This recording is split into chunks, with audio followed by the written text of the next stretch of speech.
What if Zoro, our green-haired swordsman, with a worse sense of direction than a broken GPS, had gone to Whole Cake Island instead of staying in Punk Hazard? Yeah, guys, just imagine the dude who slices up islands like they're birthday cakes, facing off against Big Mom's sugary empire. This idea is a tsunami of possibilities, mixing action, laughs, and twists that'll blow your straw hat right off. I'm gonna tell this story in one continuous flow, like a giant wave from the Grand Line, with a fun vocabulary that feels like Luffy himself is narrating after eating a whole barrel of meat. It's 4,000 words of pure energy, no boring redundancies, and with chapters of madness anchored in real manga moments to justify every twist of this roller coaster. Based on the original Whole Cake Island arc, starting from chapter 824, we'll rewrite the Thousand Sunny's arrival, the clashes with Big Mom's lackeys, the Germa 66 conflict, the crew's separation, and the mission to rescue Sanji, all with Zoro at the center of the storm, swinging swords instead of spoons. Ready? Then grab a mango juice, since Sanji's not here to cook, and let's set sail for the land of sweets, where Zoro will be chopping lollipops into pieces. It all starts when the Thousand Sunny docks at the sweetest yet deadliest archipelago in the New World, Whole Cake Island, Big Mom's territory, where even the trees look like cotton candy but bite like pit bulls. In the original manga, chapter 824, Luffy, Nami, Chopper, Brook, Carrot, and Pecoms arrive and are greeted by a weird welcome committee, dessert homunculi, and cookie soldiers with zero sense of humor. Here, in our version, Zoro gets thrown right into this sticky mess, replacing part of the Punk Hazard crew. Picture the scene. Zoro, with his 3 swords gleaming, stepping onto whipped cream ground with a face that says, "Where the hell am I now?" The adventure heats up once the Thousand Sunny reaches Big Mom's base, a castle that looks like a wedding cake designed by a psychopath pastry chef. In the original manga, chapter 829, Luffy, Nami, Chopper, Brook, and Carrot sneak into the Yonko's territory, dodging traps and fighting goons while trying to figure out what's going on with Sanji. But with Zoro in the mix, the vibe shifts from let's negotiate to let's cut down everything that moves. Imagine Zoro storming into the main hall, 3 swords glowing under caramel chandeliers, grumbling, "Is this a fortress or a giant bakery? Where are the strong guys so I can test my blades?" In chapter 826, the original crew faces a sea of juice and Big Mom's army, going up against creatures like King Baum, the talking tree. But if Zoro were there, forget about chatting with a forest. By chapter 827, when the chess army attacks, Zoro would already be slicing pawns like they were toothpicks, pulling off an onigiri so fast Big Mom would think she hired a professional lawnmower. Just picture him staring at the chocolate horizon and muttering, "Is this an island or a dessert buffet? Where are the real enemies?" By chapter 830, the crew originally battles Big Mom's first wave of soldiers, chess homunculi and cookie knights. With Zoro, that scene becomes a whirlwind of blades. He wouldn't waste time chatting like Luffy does with Pudding in chapter 831. The moment a giant pawn lunges, Zoro would unleash Takanotsume from chapter 672, Punk Hazard, against Monet, shredding the army into crumbs. Nami and Chopper would just gape, "Zoro, you just turned cookies into dust." He'd smirk and reply, "They were asking to become crumbs. Fun." Absolutely, their arrival would be a spectacle of destruction, with Zoro clearing the path so the crew could storm the castle faster. Zoro's role would be crucial in mowing down the early lackeys. In chapter 835, when Big Mom's enraged army shows up, Zoro could use his observation haki, already honed in Dressrosa, chapter 754, to predict their moves and cut through homunculi like marshmallows. No stalling. He'd guard the crew with brutal efficiency, making sure Luffy and company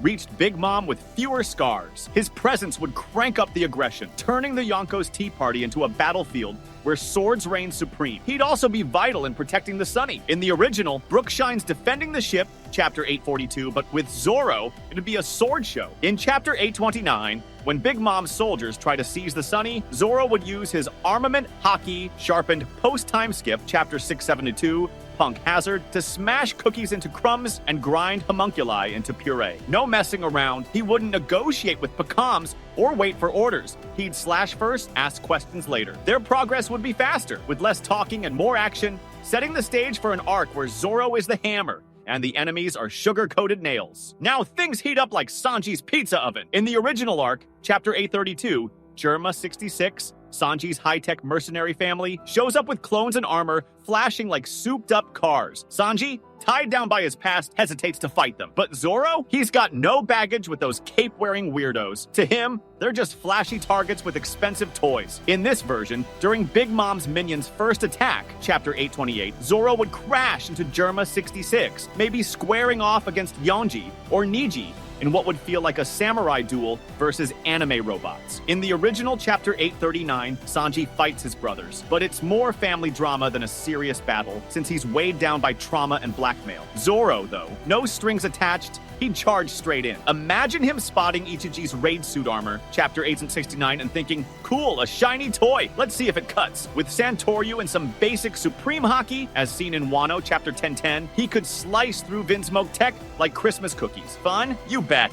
Zoro staring down Yonji and sneering, "What are you supposed to be, a rejected Power Ranger? Step up and get cut." That fight would flip the whole dynamic. Less focus on Sanji's past, more on raw action. In Chapter 843, when Judge shows off the clone army, Zoro wouldn't even flinch. He's already sliced through whole armies back in Thriller Bark, Chapter 474. He might even call Judge out directly, forcing Germa to retreat early and speeding up the arc. No filler, Zoro's presence would make Germa less intimidating, turning the initial showdown into proof that swords beat technology, and that Zoro has zero patience for villain speeches. When the crew splits up, like in the original, Chapter 834, the tension between Luffy and Sanji hits full-on soap opera levels. Sanji, pressured by Big Mom and Germa, pushes Luffy away with kicks and harsh words, Chapter 843. But with Zoro on the team, that separation would taste very different. Zoro, loyal down to the last green hair, would probably stick to Luffy like a pit bull on a mission, or, in a hilarious twist, try to play mediator between the captain and the cook, which would be like asking Chopper to perform brain surgery. In Chapter 835,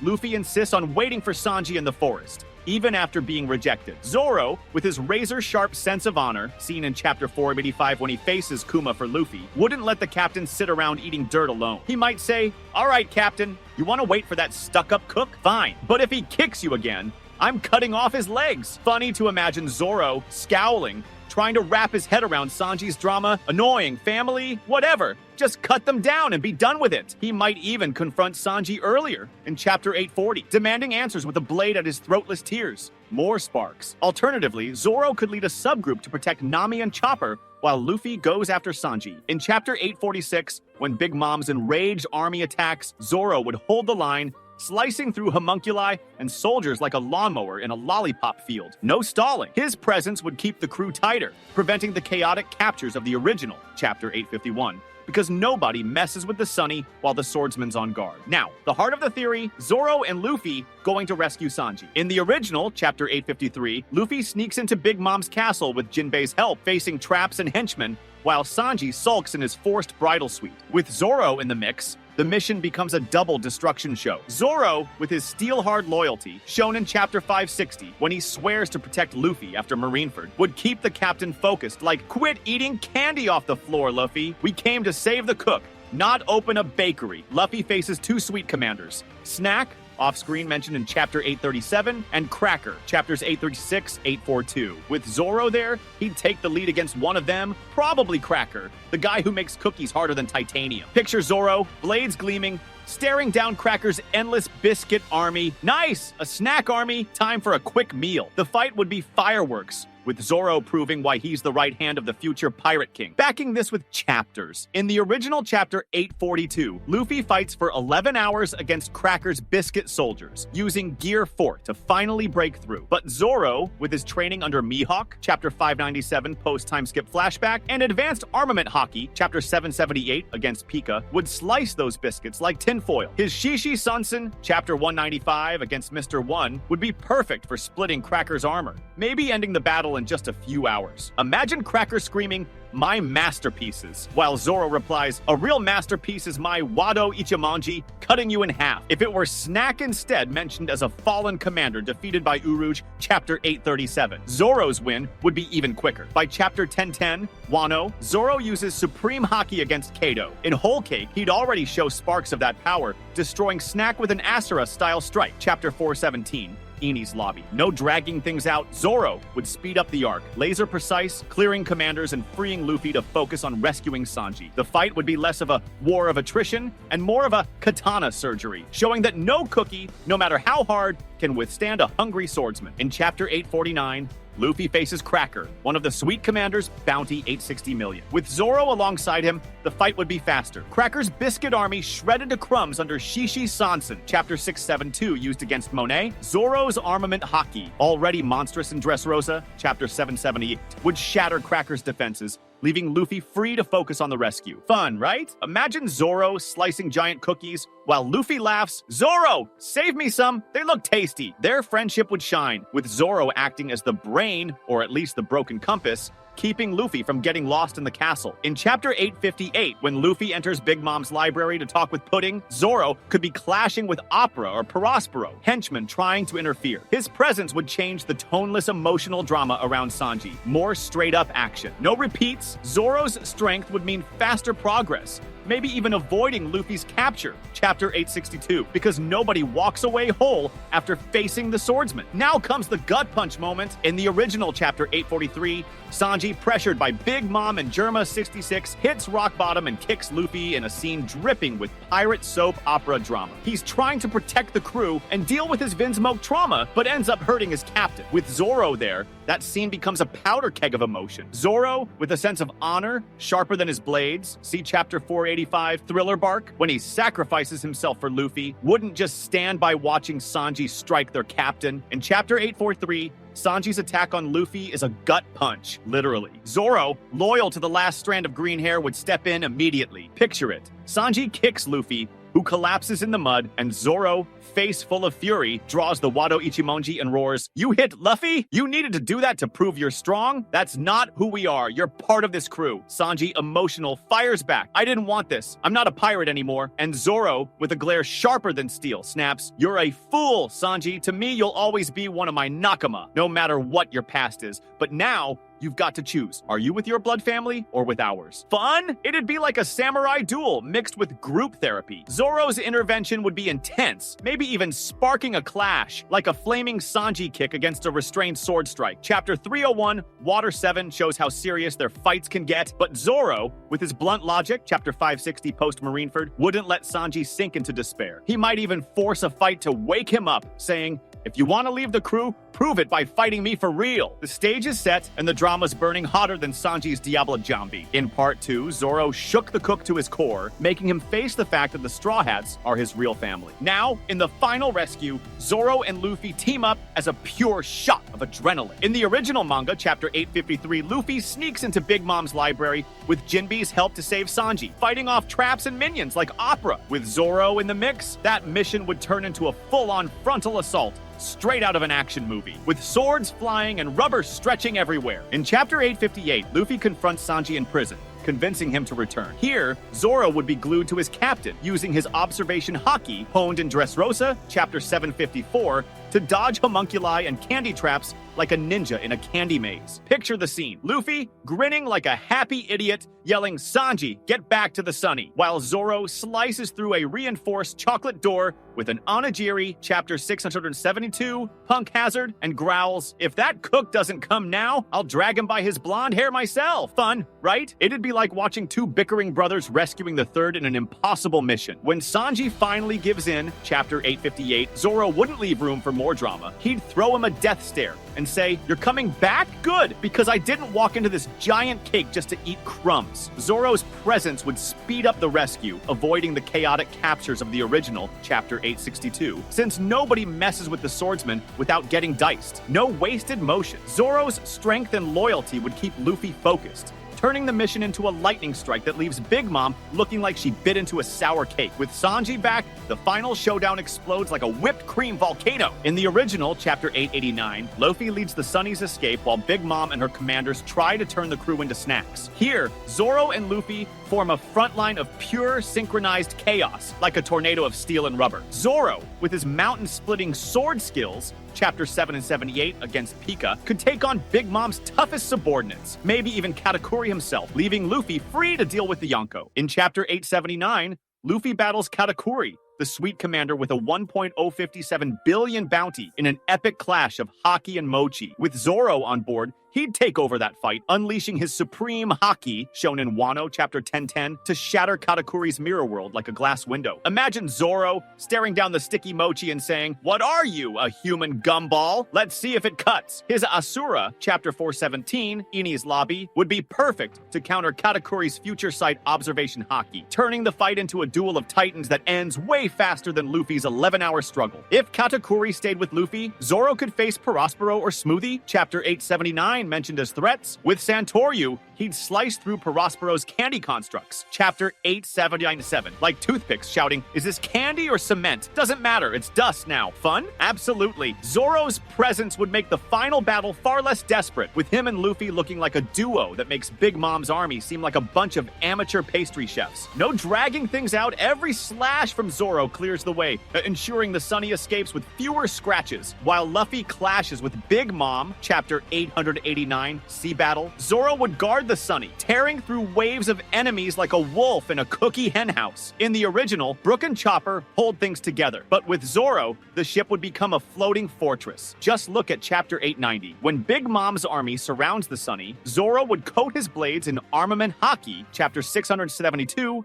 against Monet, and reduce candy soldiers and dessert ships to crumbs. Picture him on deck, 3 swords glowing, cleaving a lollipop ship in half with Kokujo. Tatsumaki while yelling, "If I'm fighting in a sea of juice, at least give me enemies that don't melt." If Katakuri showed up, in case Luffy didn't face him, Zoro's duel would be a spectacle on its own.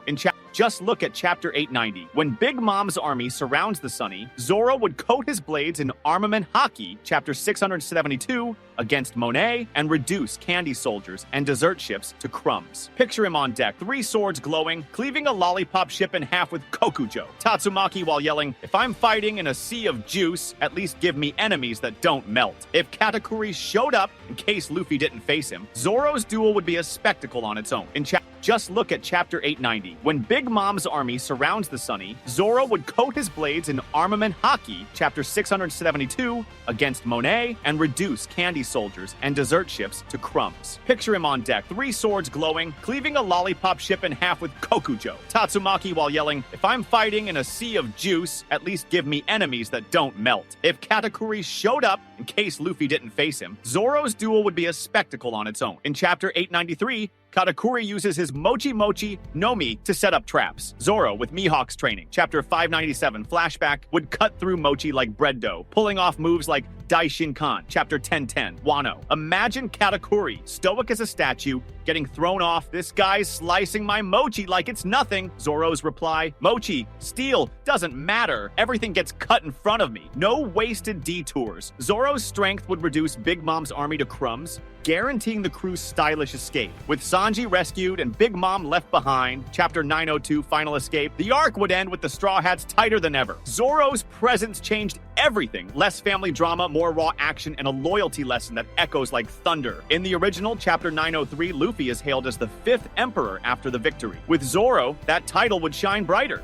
since the swordsman fought commanders and held the line. Imagine the headline, "Straw Hat and the Green Swordsman humiliate the Candy Empire." Sanji returns with an apology. Here, Zoro's earlier intervention, part 2, would have sped that up, acting as the tough uncle who doesn't let anyone drown in self-pity. In chapter 902, the crew celebrates on the Sunny. With Zoro, the party would have an extra dose of camaraderie, with him and Sanji trading their usual barbs. "Cook, your curry's weak." "Shut up, Mosshead. At least I don't get lost on my own ship." Zoro's unshakable loyalty, chapter 1033, vowing to surpass Mihawk for Luffy, would solidify the crew, proving that internal conflicts don't break the Straw Hats. No fluff. Zoro's role as first mate shines, keeping the crew united even under pressure. He doesn't just cut enemies, he cuts through the nonsense that could divide them. Fun? Totally. It's like watching a samurai moonlight as an emotional counselor, with a sword in hand, of course. This version of Whole Cake Island with Zoro turns the arc into a spectacle of blades and loyalty. Justification? In the original, the focus is Sanji's drama, chapter 865. With Zoro, the fights against Cracker, Katakuri, and others, chapters 842, 879 would be quicker, and Sanji's rescue, chapter 858, more direct. The final battle, chapter 889, would be a show of Zoro and Luffy wrecking everything, with the swordsman proving why he's the crew's pillar. The finale, chapter 902, reinforces their unity, with Zoro as the cement that keeps them together. Picture the crew toasting on the Sunny, Zoro chugging sake, and Sanji serving up a feast While Luffy laughs, "Zoro, you even cut through Sanji's drama!" No pointless circles. Zoro's presence makes the arc more explosive, with fewer tears and more slashes, sealing his role as the first mate who never lets the ship sink.